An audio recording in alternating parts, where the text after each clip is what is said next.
हम लोग क्या शुरू करेंगे केमिस्ट्री में। पहला चैप्टर हमारा शुरू होगा और पहला चैप्टर का दूसरा लेक्चर ना जी। और दूसरा चीज़ों में हम लोगों ने देखा, सबसे पहले क्या देखे, रासायनिक अभिक्रिया क्या है। रासायनिक अभिक्रिया में हम लोग क्या देखे, अभिकारक क्या है, प्रतिफल क्या है, ये चीज़ों को हम लोगों ने देख लिया। अब हमें ये बताना है कि कोई भी रासायनिक अभिक्रिया में भाग लेने वाला जो पदार्थ होता है वो किन किन चीज़ों को प्रदर्शित करता है, अर्थात किन किन चीज़ों को दिखाता है। समझ में आया। कुछ ऐसे, ध्यान से सुनना, कि कुछ ऐसे रासायनिक पदार्थ भी होते हैं बच्चा लोग जो क्या करते हैं, रंग में परिवर्तन ला देते हैं। कुछ ऐसे रासायनिक पदार्थ होते हैं जिनका ताप में परिवर्तन होता है। कुछ ऐसे रासायनिक पदार्थ अभिक्रिया करते हैं तो उनमें क्या होता है, वो गैस का निष्कासन भी करते हैं। तो इस प्रकार से हम लोग कई चीज़ों के बारे में जानेंगे कि रासायनिक अभिक्रिया में क्या क्या चीज़ दरअसल होती है। ठीक है, इन चीज़ों को हम लोग क्या करेंगे, समझेंगे। तो हम लोग ऊपर में हेडिंग लगा देंगे, हैशटैग लिखेंगे बच्चा लोग, रासायनिक अभिक्रियाओं की विशेषताएं। हेडिंग लगाया जाए।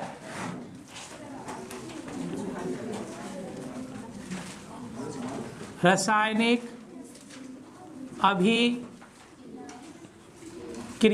की विशेषताएं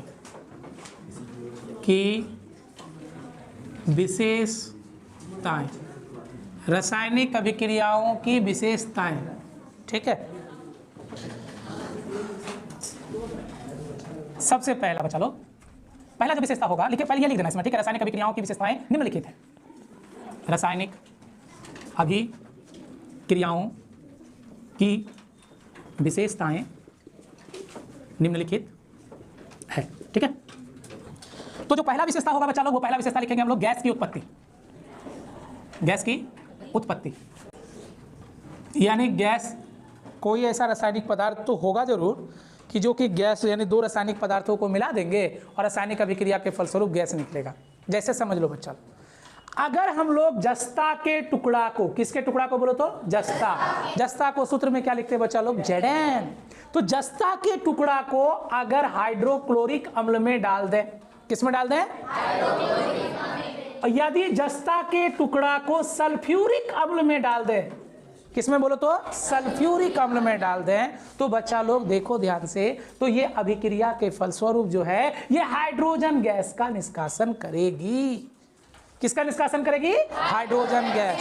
यानी यहां भी देखो, ये जब जिंक को सल्फ्यूरिक अम्ल के साथ अभिक्रिया करवा देंगे तो भी ये किसका निष्कासन करेगी, हाइड्रोजन गैस का निष्कासन करेगी। यानी बोल सकते हैं बच्चा लोग कि कुछ ऐसे पदार्थ, जो ऐसे रासायनिक पदार्थ जो अभिक्रिया के फलस्वरूप क्या करते हैं बोलो तो, गैस का निर्माण करते हैं। जैसे हम लोगों ने क्या देखा कि जब जस्ता के टुकड़ा को सल्फ्यूरिक अम्ल में डाल दिए, अम्ल में डाल दोगे ना, सल्फ्यूरिक अम्ल में, जस्ता क्या धातु है और ये अम्ल है ना, एसिड है बच्चा लोग। और सबसे प्रबल अम्ल यही होता है HCl, और पेट में पाया जाने वाला अम्ल भी यही होता है, जिसको हम लोग क्या कहते हैं, HCl। ये इतना प्रबल होता है कि लोहे की कांटी तक को गला देगा ये। ठीक है, ये इतना प्रबल होता है, इसके पास क्षमता बहुत होती है। ठीक है, तो जैसे ही HCl के साथ ये धातु का टुकड़ा मिलेगा ना, तो धातु में जो है ना बुलबुला बनना लगेगा, और वो बुलबुला जो है ना, वो बुलबुला जो बन रहा है, जो ऊपर की ओर भागेगा, वही बुलबुला है हाइड्रोजन गैस। ठीक है, अगर हम एक जिंक के टुकड़ा को HCl में मिला दें तो जिंक का टुकड़ा में बुलबुला निकलेगा, और वही बुलबुला क्या है बच्चा लोग, हाइड्रोजन गैस है। चाहे उसी जिंक के टुकड़े को सल्फ्यूरिक अम्ल में भी मिला दे तो भी क्या होगा, उसमें बुलबुला निकलेगा। ध्यान में रखना कि जब कोई धातु को किसी ऐसे विलयन में डाल दे कि उससे बुलबुला निकलने लगे, तो वो दरअसल क्या होगा, वो हाइड्रोजन गैस होगा। क्या होगा, हाइड्रोजन गैस। आपने कभी कभी ऐसा देखा होगा कि जब लोहे की कांटी को भी अगर जल में डाल देते हैं तो लोहे की कांटी के आसपास बुलबुला, छोटा छोटा बुलबुला बन जाता है। ठीक ना, वो बुलबुला दरअसल क्या है बच्चा लोग, हाइड्रोजन गैस। ठीक है, तो हाइड्रोजन गैस बुलबुला के शेप में बनता है। ठीक है, ये हो गया हाइड्रोजन गैस, ये हो गया हाइड्रोजन गैस। यानी रासायनिक अभिक्रिया में गैस निकलते हैं, ये बात सिद्ध हो गया। पहली बात तो यही हो गई कि जब बोलेंगे क्या, जब जस्ता के टुकड़ा को हाइड्रोक्लोरिक अम्ल या सल्फ्यूरिक अम्ल, लिखेंगे अभी, हाइड्रोक्लोरिक अम्ल या सल्फ्यूरिक अम्ल के साथ अभिक्रिया करते हैं तो हाइड्रोजन गैस की उत्पत्ति होती है। समझ में आया बात को। और ये हाइड्रोजन गैस कैसा दिखेगा, बुलबुला की तरह दिखाई देगा। तो वही है हमारा क्या, हाइड्रोजन गैस। ठीक ना, और ये बुलबुला निकलता जाएगा, वो ऊपर जाता जाएगा, और इसके पास अगर हम लोग क्या करेंगे पता है, माचिस की तीली को ले जाएंगे ना, तो ये भक से आवाज़ करेगा। ठीक है, ये जो आवाज़ जो करता है ना, भक से आवाज़ करेगा, ये आवाज़ ही है दरअसल हाइड्रोजन गैस। क्लियर बात है, समझ में आ रही बात को? तो इसी चीज को लिखेंगे बच्चा लोग, तो लिखना शुरू करो। लिखो कि जब जस्ता को ही जिंक कहते हैं, लिखना Zn, जस्ता के टुकड़े को हाइड्रोक्लोरिक अम्ल सूत्र बोलो इसका HCl, या सल्फ्यूरिक अम्ल, इसका सूत्र बोला जाए बच्चा लोग सल्फ्यूरिक अम्ल के साथ अभिक्रिया करती है तो हाइड्रोजन H2 लिखना, गैस की उत्पत्ति होती है। ठीक है,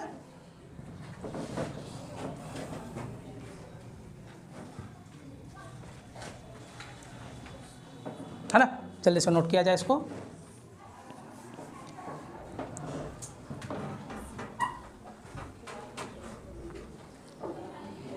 क्या हुआ?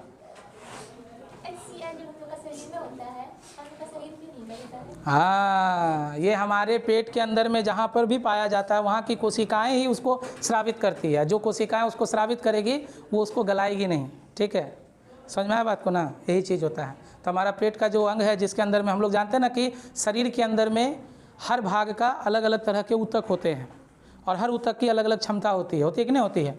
हम लोग जो खाना खाते हैं ठोस के रूप में ग्रहण करते हैं और उस ठोस का भी पाचन कर देता है। ऐसे हाथ में कहीं रखेंगे तो पचेगा क्या? क्योंकि वहाँ के ऊतक क्या होते हैं, उसके अनुकूल बने नहीं होते हैं। तो हमारे शरीर के अंदर जितने भी अंग होते हैं सबका काम अलग अलग है और उनका काम मतलब प्रयोग भी क्या है, अलग अलग होता है। ठीक है, इसी कारण से, क्योंकि उसी का बनाते हैं इसलिए वो गलती नहीं है।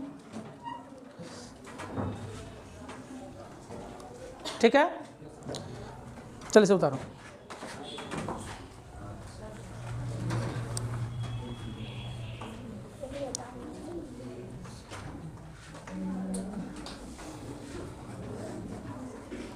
चलो बच्चा लोग देखो, दूसरा इसमें एक उदाहरण और लिख सकते हैं बच्चा लोग, जैसे जब जस्ता को लिख सकते हैं, या दूसरा एक और लिख सकते हैं कि मान लो कि कैल्शियम कार्बोनेट, बोलो कौन सा? कैल्शियम कार्बोनेट CaCO3 की अभिक्रिया, कैल्शियम कार्बोनेट की अभिक्रिया किसके साथ करा दें बताओ? तो सल्फ्यूरिक अम्ल के साथ करा दें। ठीक है, H2SO4 के साथ कराने पर, H2SO4 को क्या कहते हैं बच्चा लोग? सल्फ्यूरिक अम्ल। लिख दो यहाँ पर, सल्फ्यूरिक अम्ल मतलब क्या? H2SO4 के साथ कराई जाती है तो CO2 गैस की उत्पत्ति होती है। कौन सी गैस की उत्पत्ति होगी? CO2 gas. CO2 को क्या कहेंगे बच्चा लोग? कार्बन डाइऑक्साइड होती है। ठीक है, उतारा जाए इसको। ठीक है, तो गैस कैसे निकलेगा ये पता हो गया हमें। हाइड्रोजन गैस निकल सकता है, कार्बन डाइऑक्साइड गैस निकल सकता है, यानी वैसी रासायनिक अभिक्रिया जिसमें hydrogen gas, carbon dioxide gas निकलेगी वो क्या कहलाएगी? उसमें हम लोग बोलेंगे एक प्रॉपर्टी है जिसमें गैस की क्या होगी? उत्पत्ति होगी। ठीक है, दूसरा बच्चा लोग होता है क्या? अवक्षेप। क्या होता है? हाँ, अवक्षेप का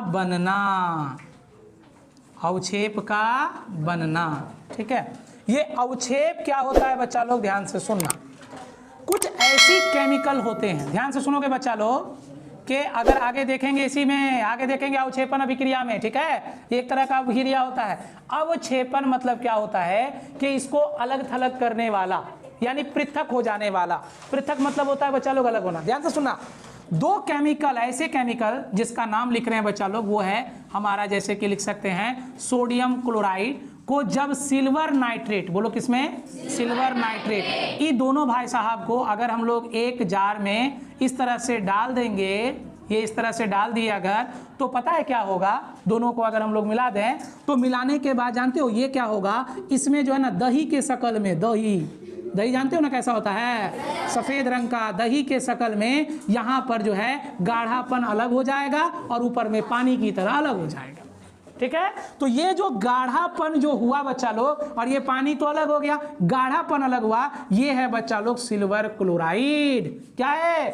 सिल्वर क्लोराइड। और ये जो पानी बच जाता है ये है सोडियम नाइट्रेट। क्या है? Sodium nitrate. तो ये जो सिल्वर क्लोराइड है बच्चा लोग, क्योंकि सिल्वर मतलब चांदी, सिल्वर मतलब चांदी, और चांदी कैसा शक्ल में रहता है, सादा कि काला?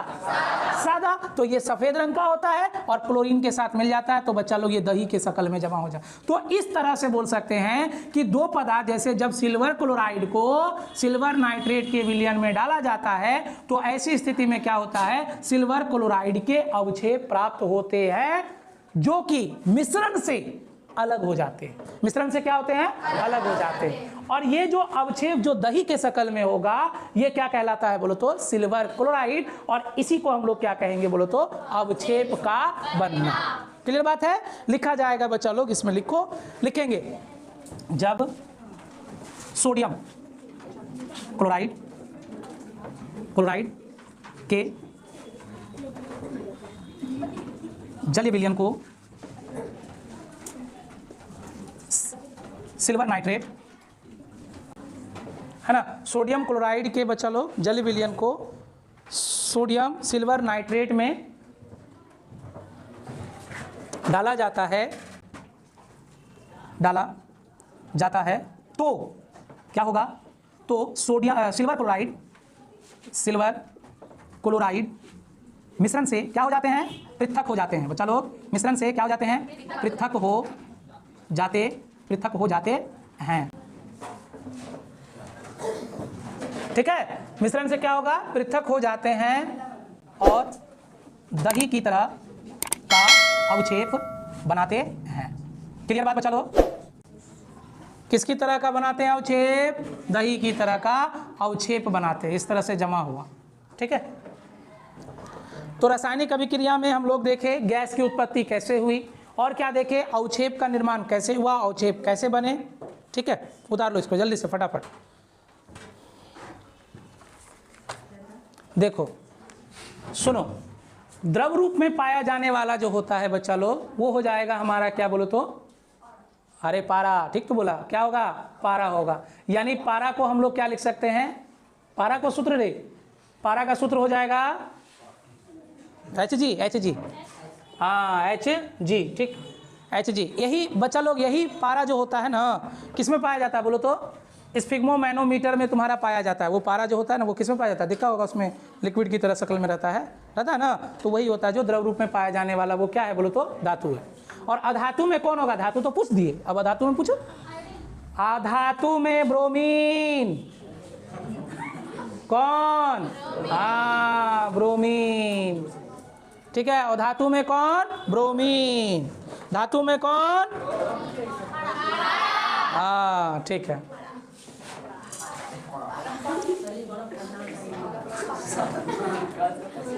कब से टेंशन में होगा? पूछ लो क्या करना है, पूछ लो। हाँ, मंडे से ही सोच के रखा था। एक बच्चा जो है पूछा सवाल कि मंडे से ही हम सोच के रखे थे कि बर्फ वाला गप पूछेंगे। देखो बच्चा लोग, बर्फ को जब महसूस करते हो तो वो क्या लगता है? ठंडा। पता है ठंडा क्यों लगता है? क्योंकि तुम्हारे शरीर से वो उष्मा को अवशोषित करता है, इसी कारण से तुम्हारे शरीर को वो ठंडा लगता है। ये चीज़ हम लोगों ने बताए हैं, है ना, क्लास में ही चर्चा हुआ है इसका कि ये ठंडा लगने के पीछे का रीज़न होता है बच्चा लोग कि क्या करता है, हमारे शरीर से वो उष्मा को क्या करते हैं? अवशोषित करते हैं। इसी अवशोषण के कारण जो है हम लोगों को क्या लगता है? बर्फ ठंडा लगता है। चलिए आगे बढ़ते हैं बच्चा लोग, कहाँ पहुँच गए थे हम लोग? हाँ, अवक्षेप का निर्माण होता है। चलिए एक सवाल हम ये पूछते हैं बच्चा लोग, केमिस्ट्री की ही सवाल है कि कौन से ऐसे धातु को हाथ में लेते ही वो गल जाता है? हाँ, सवाल है। हाथ में ऐसे उठाओगे ना तो गल जाएगा, वो पानी की तरह हो जाएगा। ये कौन सा है? देखो, बर्फ। गधा, बर्फ जो है ना धातु ने, उस धातु का नाम है गैलियम। क्या नाम है? गैलियम। गैलियम एक ऐसा धातु है जिसको हाथ में रखोगे तो मात्र हाथ में रखने मात्र से तुम्हारे शरीर के तापमान से, कितना है तापमान तुम्हारे शरीर का? तापमान कितना है बोलो तो? हाँ, कितना degree Celsius? 35 degree, 37 degree Celsius. और फ़ारेनहाइट में कितना? हाँ 98 डिग्री फ़ारेनहाइट। और केल्विन में कितना? 310 केल्विन, ठीक ना। 310.12 बोला जाता है, लेकिन 310 अप्रॉक्स लेके चलेंगे। तो ये होता है हमारे शरीर का, बस इतना ही टेम्परेचर से क्या होता है, वो गल जाता है। अरे हमारे शरीर का टेम्परेचर है ना जी, अगर हमारे शरीर के टेम्परेचर से अगर वातावरण का टेम्परेचर अधिक होगा तो हमें गर्मी लगेगी। अगर हमारे शरीर के टेम्परेचर से अगर वातावरण का टेम्परेचर कम कर देंगे तो हमें ठंडा लगेगी। इसी तरह से एसी वगैरह चलाया जाता है। एसी में देखता होगा 25 डिग्री सेल्सियस, 20 डिग्री सेल्सियस, जितना करते जाओगे ना कम, उतना तुमको ठंडा का अनुभूति ज़्यादा होगा। और जैसे बढ़ा दिया, तुम्हारे शरीर का टेम्परेचर अगर 37 डिग्री सेल्सियस है और उसको भी 37 पे लगा दिया तो तुमको ऑटोमेटिक गर्म लगने, क्योंकि टेम्परेचर और तुम्हारे शरीर का टेम्परेचर बराबर हो गया। अगर वातावरण का टेम्परेचर अधिक हो गया और तुम्हारा शरीर का टेम्परेचर 37 डिग्री सेल्सियस है तो ऑटोमेटिक क्या होगा, गर्मी हो जाता है। इसीलिए कारण जो है, जो लोग भुटिया उड़ के सोता है, रजाई उड़ के, मान लो अभी बोल दिया रजाई उड़ के सो जाओ, तो गर्मी लगेगा ना, क्योंकि रजाई के जो अंदर का तापमान कैसे बढ़ा, तापमान बढ़ गया ना, अंदर का तापमान बढ़ गया, जिसके कारण क्या हो रहा है, तुम्हारे शरीर के टेम्परेचर से उसका टेम्परेचर ज़्यादा हो गया, अंदर के वातावरण का टेम्परेचर क्या हो गया, ज़्यादा हो गया, जिसके कारण हम लोगों को गर्मी की अनुभूति हुई। क्लियर बात है? तो ठंडा में क्या जरूरी था कि नहीं था? चलो तीसरा नंबर में आते हैं बच्चा लोग। तीसरा में है, बिल्कुल तुम लोगों की तरह ये गुण दिखाता है, रंग में परिवर्तन। क्या है? रंग में परिवर्तन। चलो गप सुनो, रंग में भंग, रंग में परिवर्तन, ठीक है। अगर हम अपने वीडियो को स्पीड में कर देते हैं तो बिल्कुल ऐसे बोलेंगे, रंग में परिवर्तन क्या होता है, बिल्कुल एकदम पूरा एकदम फास्ट में चलता है, ठीक है। और उसमें मज़ा आता है सुनने में, क्योंकि कम ही समय में जो है ना बहुत चीज़ बोल देते हैं क्या। तो बच्चा लोग, रंग में परिवर्तन बिल्कुल आप लोगों की तरह, क्या बोलते हो बात को, धूप में जाओगे तो रंग बदल जाएगा, नहीं जाएगा? नहीं, तुम लोग लड़कियां लोग हैं, अच्छा लड़कियां लोग हैं ना, इसीलिए सनस्क्रीन लड़का लोग नहीं लगाता है क्या? पता है, बताते हैं तुम लोगों को। भारत में जितना क्रीम बनता है ना लड़कियों के लिए, वो लोग इस्तेमाल कम करती है, उससे ज़्यादा लड़के लोग इस्तेमाल करते हैं उस क्रीमों का, ठीक, समझ गया बात? हाँ, इसीलिए ध्यान रखना, इन लोगों की बेइज्जती करने से पहले अपने आप को देखना, क्योंकि जहाँ जाओ तो घर में कुछ हो चाहे नहीं हो, अगर पार्टी फंक्शन होगा तो फेयर लवली जरूर खोजेगा, है ना। अब अच्छा, वैसलीन का बॉडी लोशन जरूर खोजेगा, नहीं लगाता है। तो ये सब प्रोडक्ट जो है लड़कियों के लिए बनाया गया, फिर भी लड़के लोग इसका इस्तेमाल करते हैं। अच्छा, हम बोल के तो मेरी भी बेइज्जती हो गई ना। चलो आगे बढ़ते हैं। सुनो, एक ऐसे चीज का नाम बता रहे हैं जिसका कलर जो है बैगनी रंग का होता है। वो बैगनी रंग का कलर होता है, देखो हम कुछ लिख रहे हैं, ये नाम है ये भाई साहब का, इसको कहा जाता है पोटेशियम परमैंगनेट।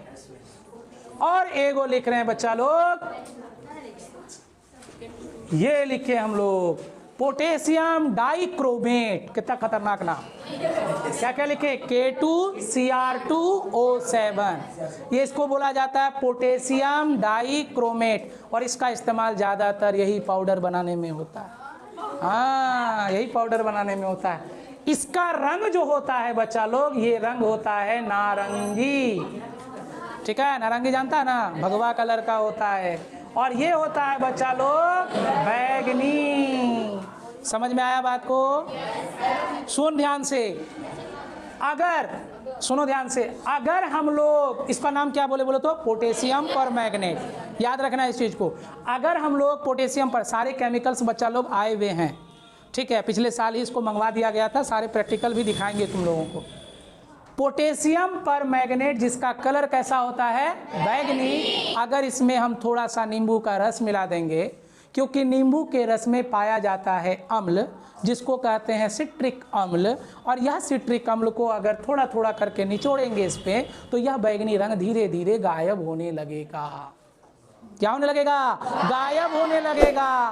तो रंग में भंग हुआ कि नहीं हुआ? रंग में परिवर्तन हुआ ना? क्लियर बात है। ये वाला गप समझ गया सब। अब आओ ये वाला गप समझो। इसका कलर कैसा? नाम भी खतरनाक ना?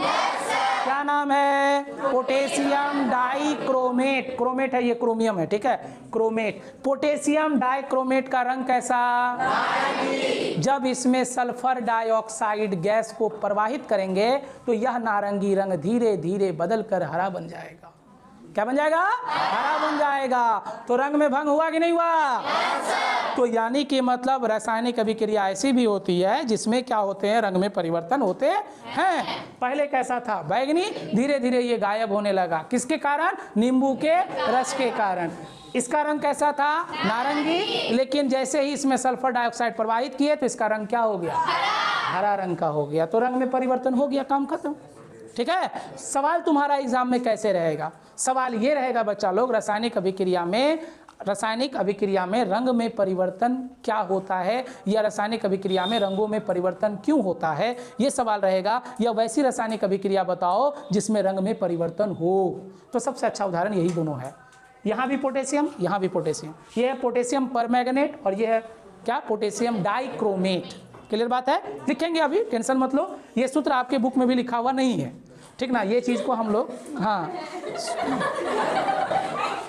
नाम खाली हिंदी में लिखा है, कहीं भी बगल में सूत्र इसलिए नहीं दिया है कि बच्चा डर के मारे किताब छोड़ने दे। अगर ये किताब छोड़ दिया तो पब्लिशर क्या हो जाएगा? कंगाल हो जाएगा, कोई किताबें नहीं खरीदेगा उसका। इसीलिए किताब को जितना हो सकता है सरल भाषाओं में प्रयोग किया जाता है। हमने देखोगे कि ZnCl ये वगैरह ये सब चीज़ें नहीं लिखी। क्यों नहीं लिखी? क्योंकि इसको रासायनिक समीकरण में लिखेंगे, इसमें नहीं लिखेंगे। अगर रासायनिक समीकरण पढ़ लेंगे तब इस चीज़ को लिखेंगे वहाँ पर। ये चीज़ भी वहाँ नहीं लिखा, ये सब चीज़ नहीं लिखा गया वहाँ, लेकिन हमने फिर भी लिखा, उसमें लिखा ना, लिख दिया ना इसमें, ताकि याद रहे। जब आप याद करो पढ़ो तो इसको याद रखो तुम लोग। तो लिखा जाए कि जब, चलिए रेडी करते हैं, चलिए देखिए लिखा जाएगा, ध्यान से सुनो। पोटेशियम परमैंगनेट जिसका कलर कैसा होता है? नहीं बोलेगा कोई? पोटेशियम परमैंगनेट, अरे मैग्नेट ऐसे ही लिखा है क्या? ये देखो तो, पोटेशियम परमैंगनेट है ना, ठीक है, लिखा हुआ मौ में 2 ठो लिखा हुआ ना, परमैंगनेट, ठीक है। अब कुछ है कहीं पर क्या? बुकवा में लिखा है रे, किताबुआ में देखो ना रे, देख लिया? चलो, इसका सूत्र क्या होता है बोलो जल्दी से? KMnO4।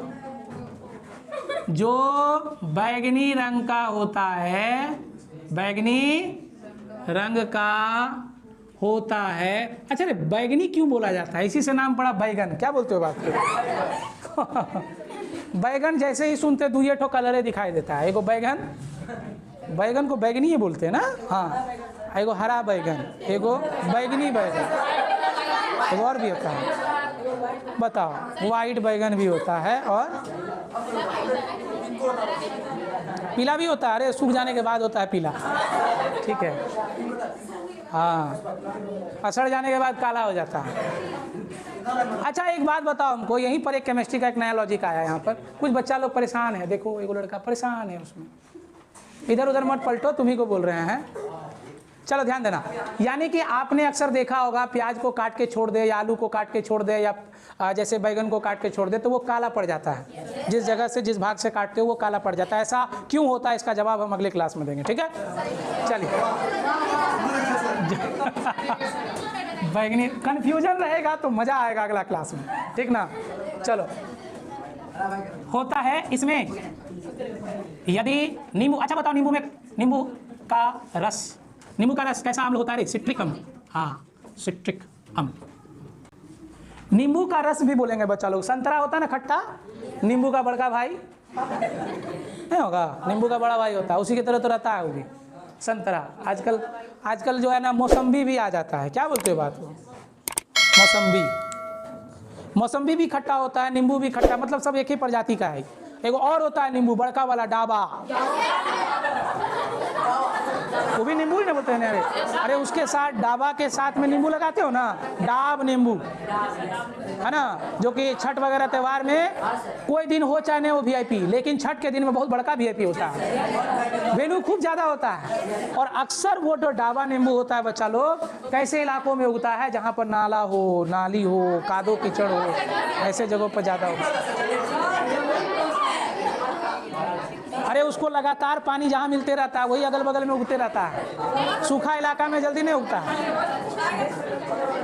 चलो हाँ समझ गया ना। तो किसी भी सुनो रे, किसी भी प्रकार का नींबू हो, चाहे डाबा हो, चाहे खाबा हो, चाहे जो भी हो, उसमें कौन सा अम्ल पाया जाएगा? सिट्रिक अम्ल, याद रखना, ठीक है। नींबू का रस, इसमें यदि नींबू का रस मिलाया जाए तो इसका रंग धीरे धीरे गायब होने लगेगा, धीरे धीरे गायब होने लगता है, ठीक है। चलिए अब आगे बढ़ते हैं हम लोग। दूसरा कप इसमें क्या होगा? Potassium dichromate. अरे हिंट था, पोटेशियम डाइक्रोमेट। सूत्र बोलो, K2Cr2O7, जो किस रंग का होता है? हाँ, नारंगी रंग का होता है। इसमें यदि सल्फर डाइऑक्साइड,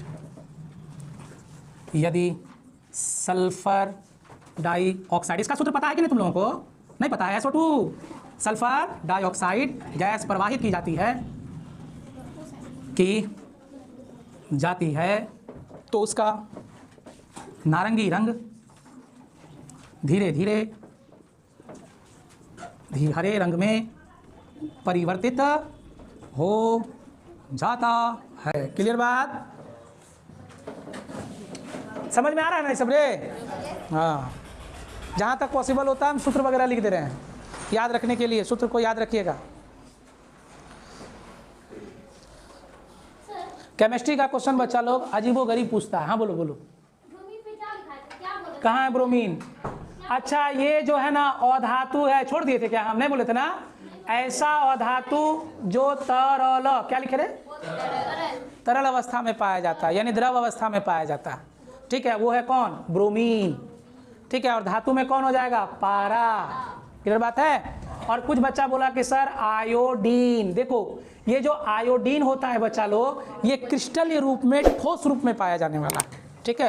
वो क्रिस्टल रूप में पाया जाता है आयोडीन, ठीक है।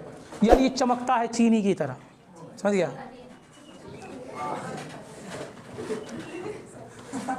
क्लोरीन का सेंट कैसा होता है? कभी ब्लीचिंग पाउडर देखा है? खूब देखा होगा। वो जो ब्लीचिंग पाउडर गंध करता है कि अच्छा लगता है? गंध करता है या खुशबूदार है या बदबूदार है? गंध करता है ना। अरे नाली उली में ना चिटता है, बदबू करता है कि नहीं करता? वही बदबू क्लोरीन है, यानी क्लोरीन का सेंट लेगा बेहोश हो जाएगा, ठीक है। तो वो जो सेंट निकल रहा है दरअसल वो किसका है बोलो तो? क्लोरीन का है। क्लोरीन की गंध वाहियात होती है। क्या होती है? ठीक।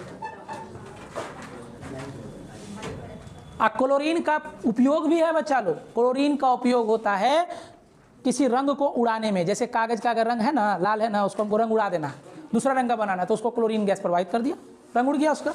कपड़ा में, कपड़ा जो रंग देखता होगा, बोलता होगा, लॉन्ड्री में देता है ना, तो बोलता है ना कपड़ा का ये रंग नहीं, हमको ये रंग चाहिए, तो वो रंगे चेंज कर देता है, करता है ना, ब्लीच कर देता है उसको, ब्लीच करके। और तुम लोग देखा होगा कि बहुत सारे कपड़ों में लिखा जाता है डू नॉट ब्लीच, ब्लीच मत कीजिए इसको, यानी इसके रंग में परिवर्तन नहीं लाइए, जैसा है वैसा ही रखिए, यानी तुम जैसा दिख रहे हो वैसा ही होगा। कितनों तुम सरफ सेबुल से क्या बोलते हो रगड़ लोगे तो भी तुम जैसे हो वैसे ही दिखोगे, है ना। ताप में परिवर्तन, चलो ध्यान देना। देखो कली चूना नाम जो होता है बच्चा लोग, कली चूना जिसका सूत्र होता है CaO, ठीक है, ये कली चूना। ये कली चूना होता क्या चीज़ है? जैसे पान वाला को देखता नहीं है, चूना लगाता है पान में, वही हुआ कली चूना, ठीक है। वो पहले किस फॉर्म में मिलता है? ढेला में, ढेला मिलता है ना, ढेला ढेला होता है। पहले जो है घर के मकानों के बाहर में जो पुताई की जाती थी वही ढेला वाला चूना लाता था। वही ढेला वाला चूना में को क्या करता था, एक टीना रख करके उसमें डाल देता था, अब वो खदकता था, वो गर्म हो जाता था, कुछ नहीं करते थे, फिर भी पानी डालने से वो हीट होता था, गर्म होता था ना। तो ये जो कली चूना है बच्चा लोग, अगर इसमें थोड़ी भी मात्रा में जल को प्रवाहित करेंगे तो ये उष्मा का उत्सर्जन करेगा, उष्मा निकालेगा। इसी के कारण ये उष्माक्षेपी अभिक्रिया कहलाएगी, उष्माक्षेपी अभिक्रिया। उष्माक्षेपी अभिक्रिया का मतलब यह होता है कि वैसी रासायनिक अभिक्रिया जिसमें अभिक्रिया के दौरान अभिक्रिया के दौरान ऊष्मा का उत्सर्जन होता है। अभिक्रिया के दौरान अगर ऊष्मा का उत्सर्जन होगा तो वो क्या कहलाएगा, ऊष्माक्षेपी अभिक्रिया। यानी पहले जो कली चूना था उसको तो हाथ से पकड़ सकते थे, लेकिन जैसे पानी में डाल दोगे और पानी में रख दोगे, अब उसको पकड़ोगे तो हाथे जल जाएगा।